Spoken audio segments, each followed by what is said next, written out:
Roy moved his family to a remote farm. When they arrived, they found the house covered in overgrown weeds, looking like it had been abandoned for years. They soon settled in and started moving their things inside, while Denise was making the bed.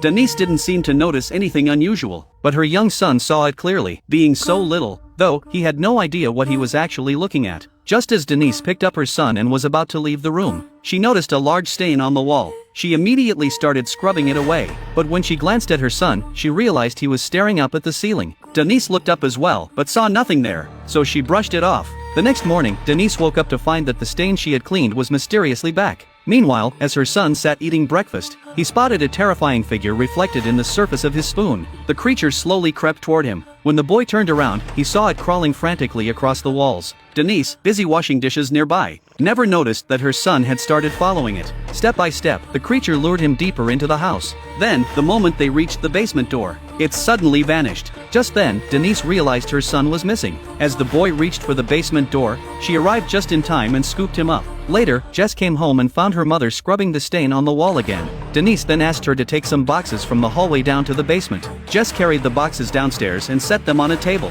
As she was about to leave, she noticed a pocket watch wedged between the cracks in the floorboards. Strangely enough, no matter how hard she tried, she couldn't get it to open. Meanwhile, Roy had his own unsettling experience. He had just stepped outside when he noticed a flock of crows pecking at the sunflower seeds he had just bought, which were still sitting in the truck. Roy quickly grabbed some rocks and hurled them at the birds, managing to scare them off. But as he started unloading the seeds, he looked up and froze. The entire truck was covered with crows. A second later, the birds swarmed him and launched a vicious attack. Right then, a gunshot echoed from the distance. Startled by the noise, the crows scattered immediately. Moments later, a man appeared and introduced himself as Burwell. He said he was heading into town looking for work. Since Roy needed extra help on the farm, he offered Burwell a job on the spot, and Burwell gladly accepted. One day, only Jess and her little brother were home. That's when a flock of strange crows appeared on the roof. Later that night, while Jess was making dinner, she suddenly heard odd noises coming from upstairs. She called out, asking who was there, but no one answered. Then, all of a sudden,